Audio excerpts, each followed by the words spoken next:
distinguished paper presenters, gentlemen of the press, ladies and gentlemen.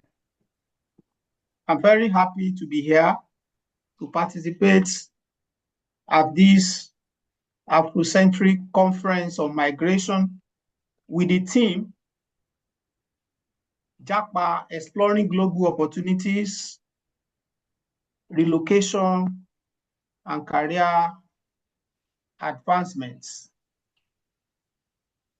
The subject matter of migration is very interesting and very relevant.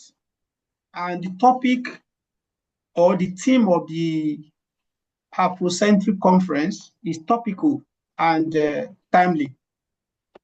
So, the focus of this keynote will be on Jappa, brain gain or brain drain for Nigeria. And my presentation will be guided by the following outlines. So I'll begin from introduction. Then I'll move to the concept of Jappa. After that, we are going to discuss Jappa trend in Nigeria. Then after that, we are going to discuss whether there are cases of brain gain, followed by cases of brain drain. Actually, the focus is not going to be on whether which of these is more or less, but the focus will be on how to maximize the brain gain arising from Jappa and how to manage the challenges associated with brain drain arising from Jappa. Then policy recommendation will be offered, some implementation strategies will be provided, and of course, the keynote we conclude. So let us begin with introduction. And I'm starting on this note with homage to history, because the history of migration is as old as the history of man. Human migration dates back over 150,000 years to the first journey of Homo sapiens from Africa to other parts of the world. And it is important to note that the first migrants did not carry visa. There were no restrictions to their movement. They moved freely. Unlike these days that there are barriers to migration. So we need to take note of this.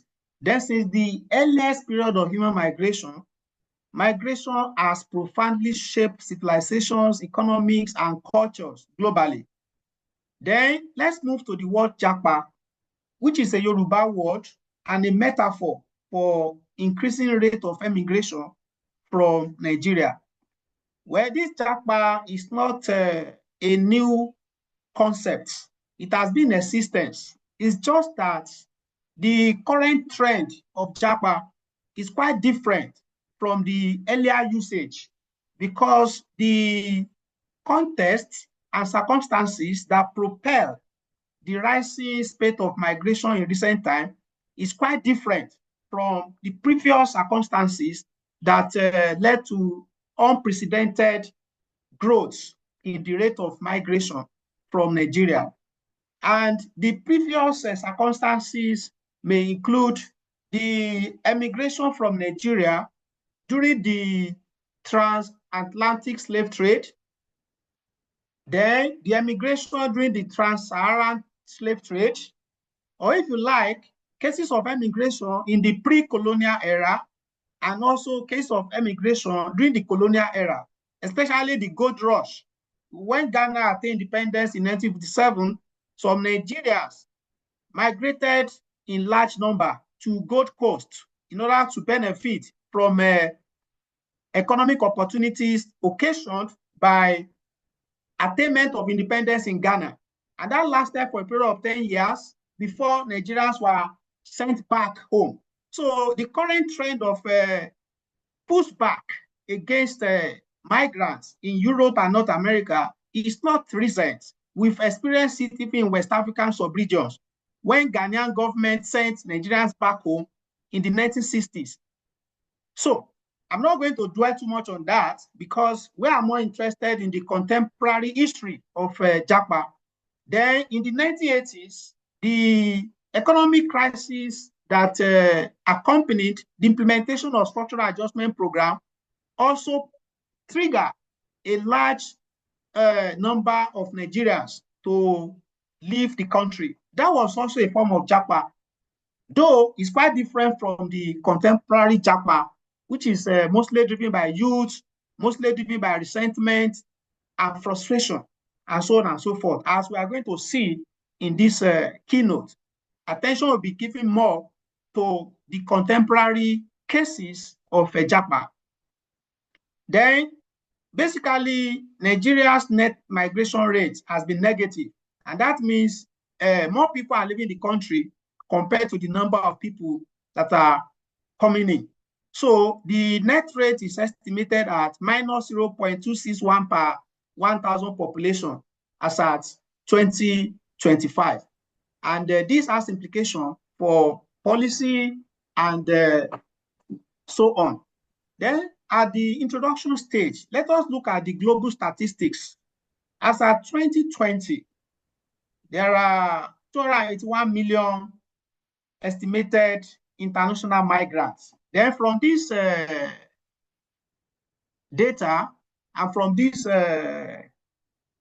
figure, we can see the destinations of international migrants. And Europe is leading with 86.7 million international migrants, followed by Asia with 85.6 million international migrants, followed by North America with 58.7 million international migrants. So you can see these three continents, Europe, Asia, and North America, absorb the largest proportions of international migrants. And the other continents like Africa, Latin America, and Oceania also receive a significant minority of international migrants. Then I want to point out a case here. We may assume that this number is huge, that is 281 million international migrants. But when we look at the global population currently, global population is estimated at 8.1 billion.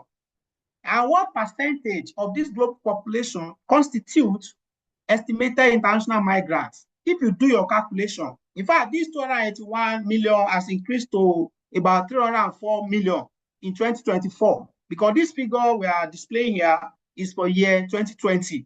So the number of international migrants has increased beyond 281 million.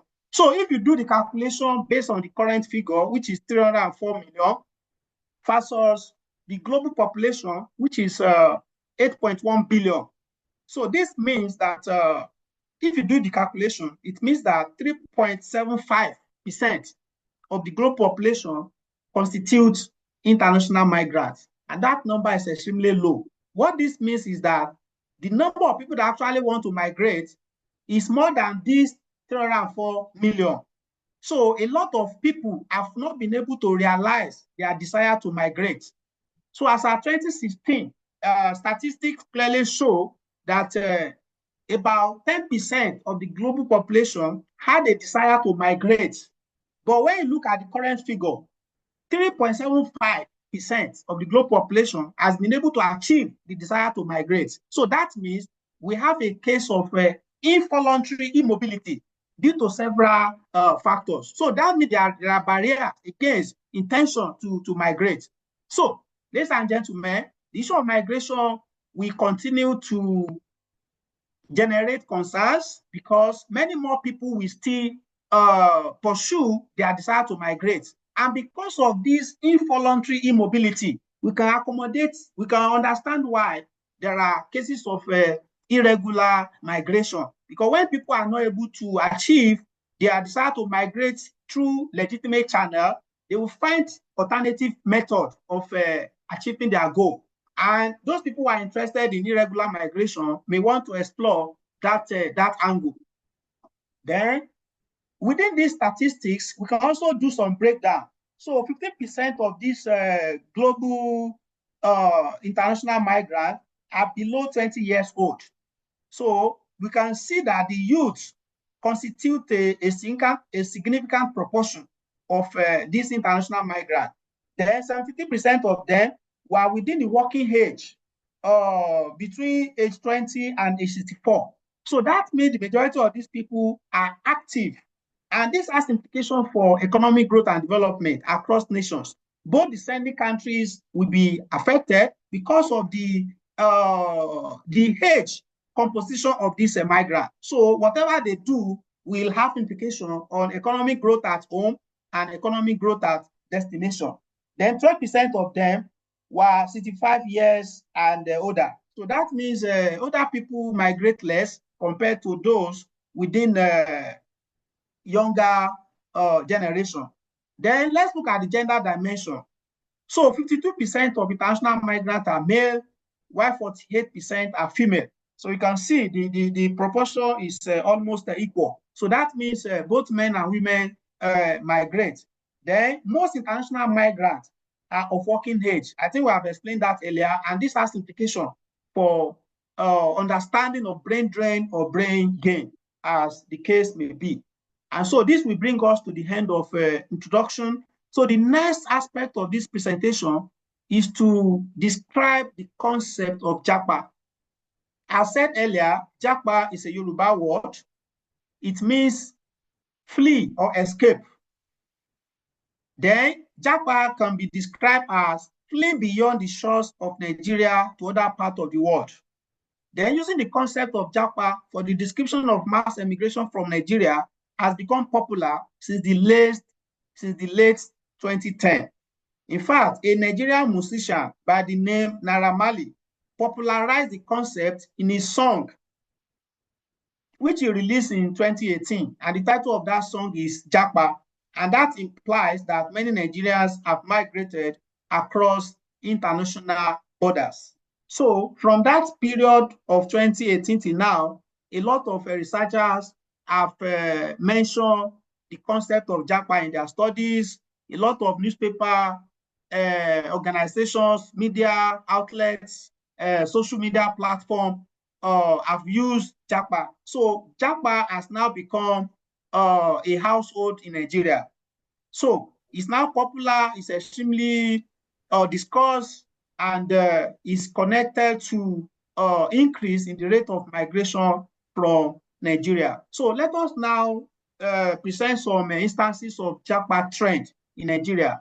So we know Jappa is a novel terminology used by Nigerians to describe the increasing rate of emigration from Nigeria to Europe and other parts of the world. Then a recent statistic released by the United Kingdom government stipulated that 486,869 study visas were granted as of June 2022. And that was 71% increase, more than the number of study visas granted in 2019. And something that is remarkable is the position of Nigeria, which was ranked third after India and China. That means the number of study visa issued to Nigeria by the United Kingdom government increased from 8,284 to 65,929 study visas to the UK. So you can see this is a demonstration of the fact that truly Jappa is occurring in Nigeria, because the number of Nigerians that are achieving their desire to migrate has been on the increase. And that's why the word Jappa is used to describe that trend. Then some researchers interacted with Nigerian students in the UK, and they asked them to explain the reason for their own Jappa. And from that study, the following reasons were given. And this is a practical illustration of the push and pull factors of Jappa. So part of the reasons include declining economic conditions. So we all know that Nigerian economy has been nosediving since the 1980s. Poverty rate has been on the increase, unemployment rate is high, and this is part of what push people out of Nigeria. Then career projection. Some youth now want to build their career. So part of the theme of this Afrocentric conference is career advancement. And young Nigerians now see opportunities for career advancement outside the country. And that was confirmed through interaction with Nigerian students in the UK. Then some of them gave assertion, mainly by professionals. So these professionals like bankers, accomplished scholars, engineers, experts in information technology, some of them too are migrating, not because they lack job in Nigeria, but because they have reached the peak of their career in Nigeria, and they are not excited again about working in Nigeria. They just needed a change of environment. So this is not that they are looking for what to eat. They just feel that they are not fulfilled anymore. They have got to the peak of their career in Nigeria, and they are looking for a different environment. The another reason is the quest for a secure future for children. So you can see some young people who possibly have had children begin to think that Nigeria does not hold a bright future for their children. And this as a result of occurrences like cases of insecurity, kidnapping, educational system, and a lot of stories that are not so pleasant. And so some people migrate for the sake of their children. Then migration delusion or obsession is another reason. And this means some people believe that they cannot make it in this life until they migrate. So there are people in that category who believe that for them to succeed and fulfill their destiny, it has to be outside Nigeria. Then lingering security issues, I think this one is self-explanatory. Case of Boko Haram, insurgency, kidnapping, and what have you, have become common in Nigeria. Then study to obtain the golden fleece in the UK is another reason motivating a lot of young persons to Jappa from Nigeria. So these are major reasons advanced by those Nigerian students in the UK. Maybe other study will give a similar responses. So, and this means that people interested in this subject matter, they want to conduct studies with Nigerian students in America, Nigerian students in Germany, in France, in Italy, and other overseas countries. And so this model is showing the summary of those reasons that I just explained. Easy access to job is motivating people to migrate, security issue, migration delusion, the quest for secure future for children, exhaustion, career progression, decline economic condition, and study as a means to an end. Some people apply for study visa to Jappa. When they get abroad, they don't enroll themselves in school. So statistics has shown that even in Canada, when some people get there, they just get this student visa and they disappear. And some of these people are captured under irregular migration because they secure student visa, they escape, and they just disappear into the thin air. And they don't get to the school that they have applied for. They just hide themselves somewhere and they begin to enjoy the new environment. Now, this is another statistic that may be of interest to us. It's not only Europe and North America that Nigerians are running to. So this figure shows that as of 2020, out of a data of 1,070,455 migrants from Nigeria, so 42% of them migrated to African countries, while 58% of them migrated to outside Africa. Then within those that migrated to African countries, 60% of them went to ECOWAS countries, while 3% of them went to rest of Africa. Then when you look at the top 10 African country destination that Nigerians run to, so outside West Africa, South Africa received the largest number of Nigerian immigrants. So, and this has implication on understanding of migration flow within Africa and from Nigeria to outside Africa for policy implication. So within the West African sub-region, we can see the flow to Cameroon, the flow to Niger, the flow to Benin, Ghana, Cote d'Ivoire, and so on, as demonstrated in these statistics. Then a data from the United Nations High Commission on Refugee 2022 also gave information about the number of Nigerian refugees in Niger. So the data for 2022 show that there were 345,500 Nigerian refugees, and some of them were in Niger. You know, about 187,136 refugees were in Niger, 138,107 were in Cameroon, and 20,257 refugees were in Chad. So Nigeria has the highest number of asylum applicants to the European Union compared to other West African countries. So this means Nigerians are finding different means to achieve their migration desire.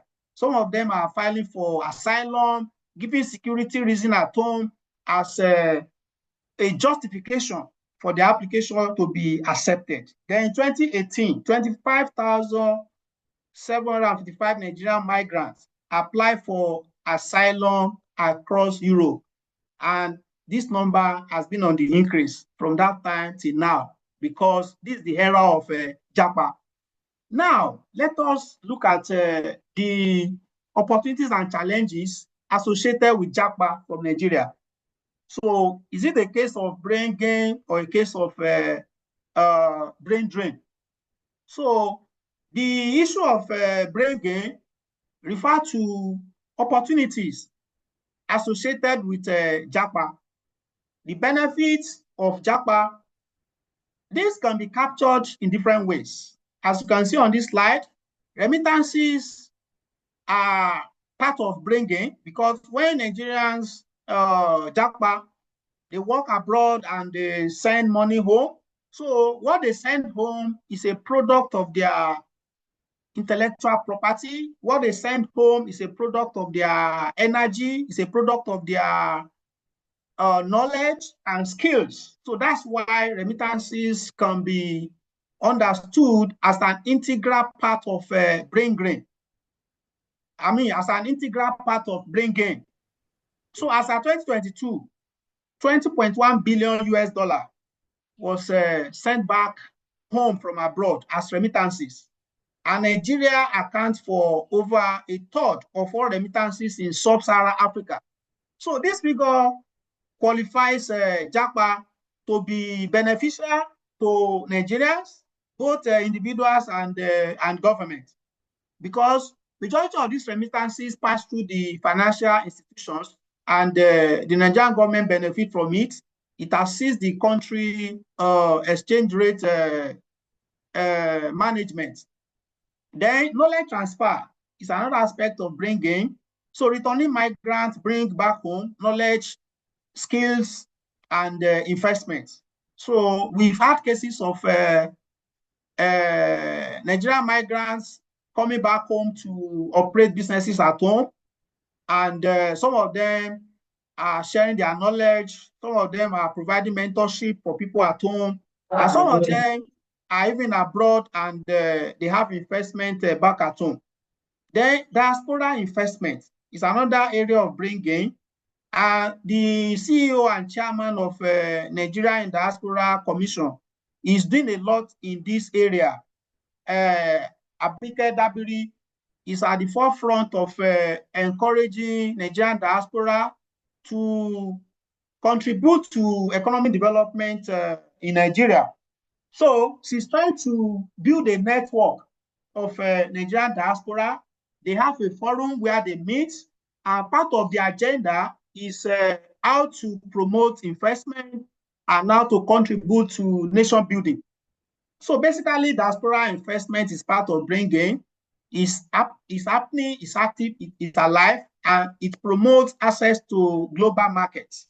In fact, I did a study recently with one of my mentees in the United Kingdom. So we study Nigerian entrepreneurs who operate cross-border businesses.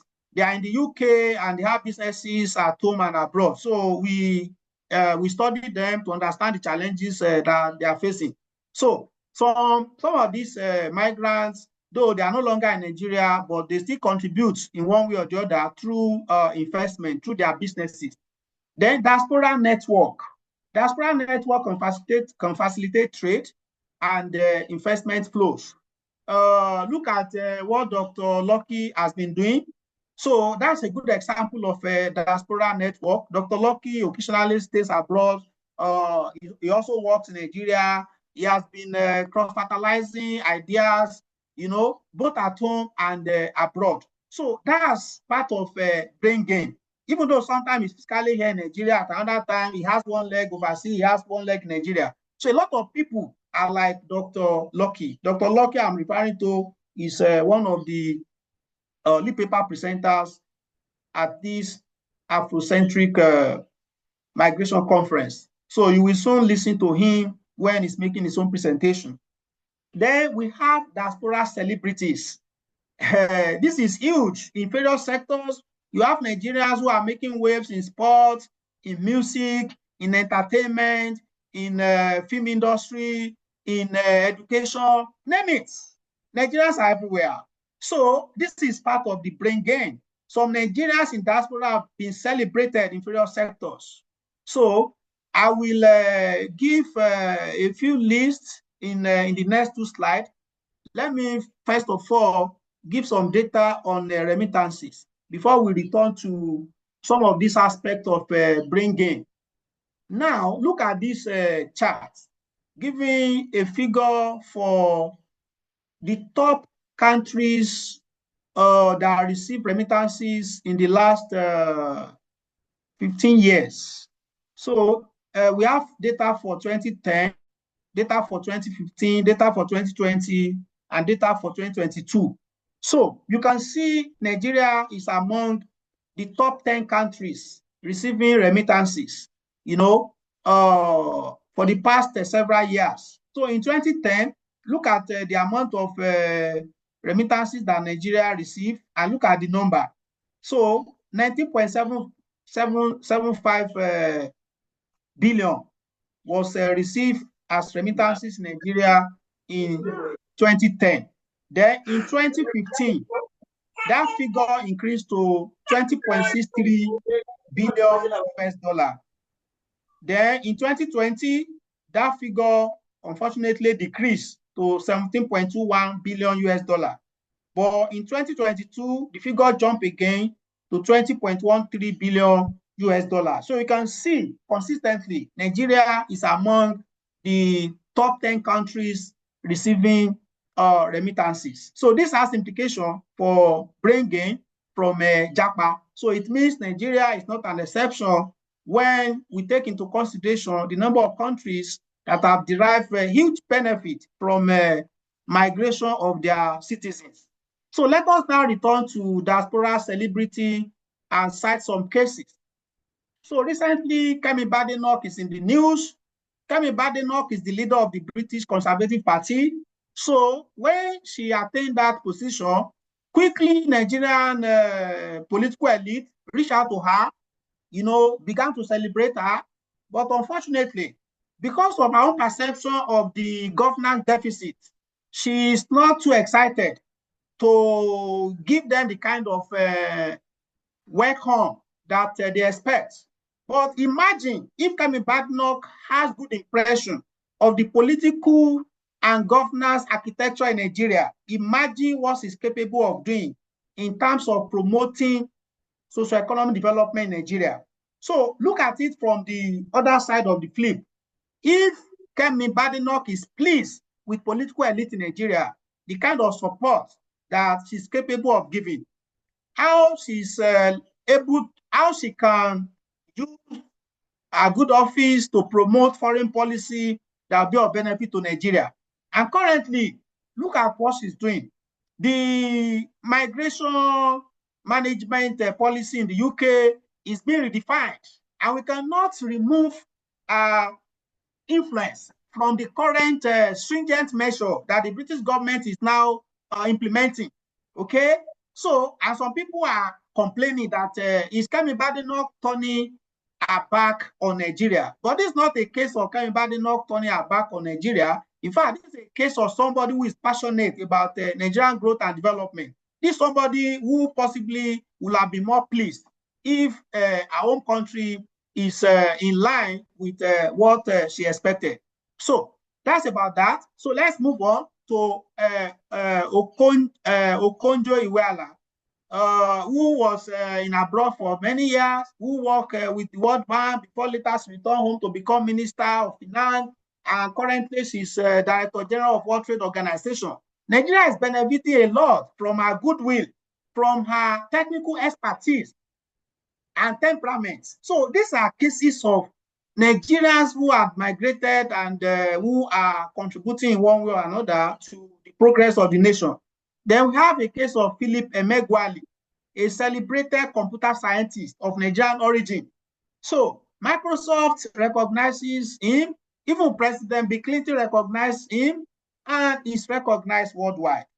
This is a Nigerian, and the inspiration Nigerians are getting from his success is massive and significant. Chimamanda Ngozi Adichie is a best-selling author who is making wave in the United States of America. She's influencing policies both at home and abroad. We have Nwamaka Okoye, managing director and co-founder of House Accessory Limited.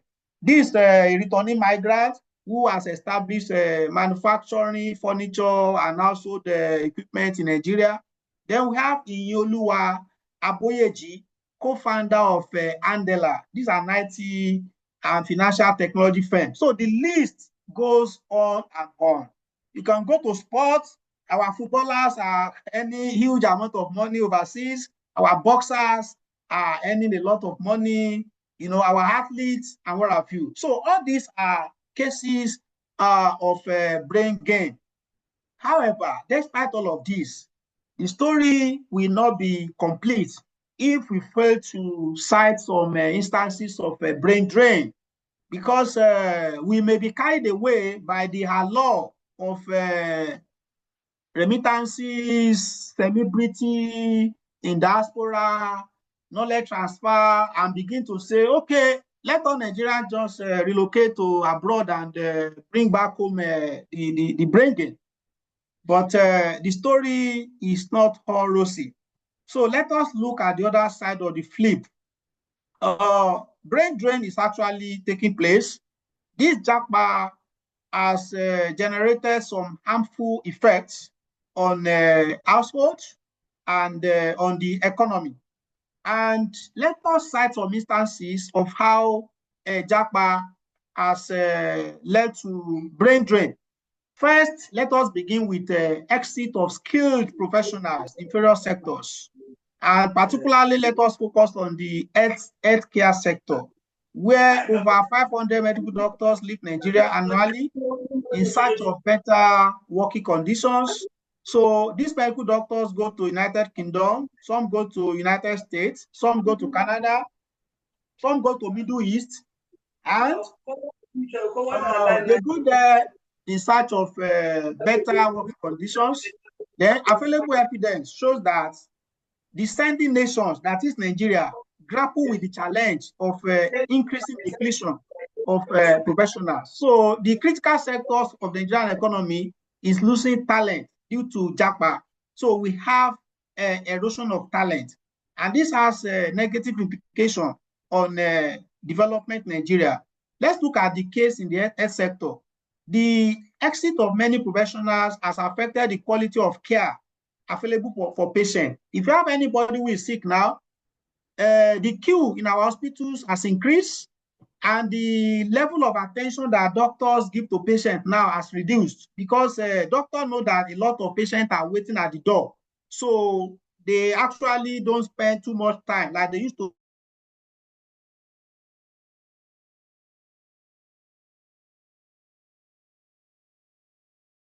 Is he having network issue? I think is. Can you hear Professor Akeem? Hello, everyone. Can you hear Professor Akeem? No, Mr. Olusoji, we cannot hear Professor. I think his network. Yeah, it should be network. Because of the scarcity, the number of dentists. The Nigerian doctors are practicing in large numbers in the United States, South Africa, Saudi Arabia, and other countries. And this is contributing to the worsening doctor-patient ratio in Nigeria. So the situation is getting worse from ratio 1 to 4,000 to ratio 1 to 5,000. And the standard ratio is supposed to be ratio 1 to 600. But because of the migration of medical experts, so the number of doctor to patient ratio is getting extremely worrisome. And these are part of the concerns that need to be addressed. Then a total of 30,609 Nigerian doctors have migrated to UK between 2015 and 2023. And that makes Nigeria the third largest source of migrant doctors in the UK after Pakistan and India. Can you see a trend? This is a story of Japa. Then similar to the dental and medical workforce, many engineers, including tech experts and software engineers, have migrated from Nigeria to countries that offer them better working conditions. So how do we address these problems? So there are some policy recommendations that needs to be considered. Of course, there are strategies that Nigeria can adopt to mitigate the harmful effect of Jappa while maximizing its benefits. And we can borrow some lessons from the Chinese government that established 1,000 talent policy in 2008 and 10,000 talent policy in September 2012. And this talent policy was a deliberate attempt to attract the Chinese entrepreneur in diaspora. And by February 2009, China had established 110 returnee entrepreneurship incubation center with 8,000 enterprises and 20,000 returnees embracing the policy. So Nigeria can do something similar to deliberately encourage Nigerians in diaspora to come home and establish businesses. Then we know in Nigeria currently, the Small and Medium Scale Enterprises Development Agency of Nigeria is supporting migrant entrepreneurs through business skill development initiative and conditional grant scheme. So they have operations in 36 states and Federal Capital Territory as of 2025. So I can confirm this because I recently discussed with a director at SMEDAN. And he told me that 90 beneficiaries in cash, in each state has been recorded. I confirmed that, yes, entrepreneurship skill training is available at SMEDAN, vocational skill training is available, certification program is available, and there's provision of free equipment. So our youth needs to know this because there's also little encouragement at home, which can also serve as an alternative to migration. This is not to say that migration is not a legitimate pursuit, but we are saying that countries should also encourage talent to stay at home because what people are going abroad to do, they can as well do it at home and achieve their dream. Then 80 beneficiaries have been recorded in all the 774 local government area. And I told him this number is extremely small because if you look at the number of beneficiaries per local government, this will be like a drop in the ocean. They also have provision for free account opening for beneficiary, free business development services, free registration of business, and they have startup grants for each beneficiary. So Nigeria needs to scale up from this good initiative. Then for those Nigerians who have migrated and who are thinking of coming home, SMEDAN also has some support for them. There's provision of business information and sector-specific training for returning migrants. There is vocational skill training for beneficiaries of the program. There is also provision of startup grants, work tool for returning migrants. There is enterprise extension service for them. There is provision of access to market and market linkages for them, and also formation of network communities and value chain among the returning migrants. So I think Afrocentric class can spread this information in case if people are not aware. As little as this appears, something is also happening in Nigeria. Okay, then we need to encourage entrepreneurship education. We need to build confidence in our youth, and we need to encourage our youth to think about starting businesses because this is one of the ways to achieve their life aspirations. But we need to go beyond entrepreneurship education. we need to create entrepreneurial opportunities. We need to also convert these opportunities into entrepreneurial competence. And we need to move from competence to entrepreneurial reward. So potential entrepreneurs need to be properly socialized. They need to be properly baptized into the realm of possibilities. The entrepreneurship ecosystems need to be properly calibrated and disseminated to potential entrepreneurs among the youth. So this will give them alternative avenue to achieving their life ambition. And this will also contribute to promoting economic growth and development in Nigeria. Then still on entrepreneurship, there's need for follow-up. After encouraging them to be entrepreneurial, after showing them that, yeah, it is possible, there should be follow-up. They need to be established and monitored over time until there is assurance that, yes, they can survive and sustain their businesses. And that's what this model is explaining. So from potential entrepreneur, opportunity must be provided, knowledge and skill must be provided. Then that's at the conception stage. Then policy should continue to follow them until they implement their entrepreneurial idea, until they establish businesses, and of course, support should be provided until they persist, until the businesses grow and scale up over time. So what are the implementation strategies? Hostile business environment is a major issue in developing countries, including Nigeria. So that has to change. About 70% of population in Africa are under 30 years. And majority of them will migrate if the business environment in Nigeria remain as it is. Then without creating an enabling environment for businesses to thrive, a large population of youth will continue to adopt Jappa as a way out of the predicament. So if government wants more youth to stay at home, business environments need to be improved. Then let's look at what has happened in China. Again, lack of youth interest in entrepreneurship is a major challenge because deliberately some youth may say they are not interested in entrepreneurship. So a survey of feasibility of entrepreneurship among the youth in Europe and other industrialized countries show the following figure. In Europe, the record show 28% of youth were interested, and that's a relatively low proportion. In the United States, 30% of youth say, yeah, they are interested. But in China, close to 50% of youth express interest in entrepreneurship. And this is part of the deliberate strategies and policy that Chinese government put in place to encourage its youth and to attract Chinese diaspora to return home and start businesses. Then in Nigeria, most businesses are youth-led, and a significant number of businesses are owned by women. But there's a problem. Female-led businesses remain highly vulnerable, especially after the COVID-19.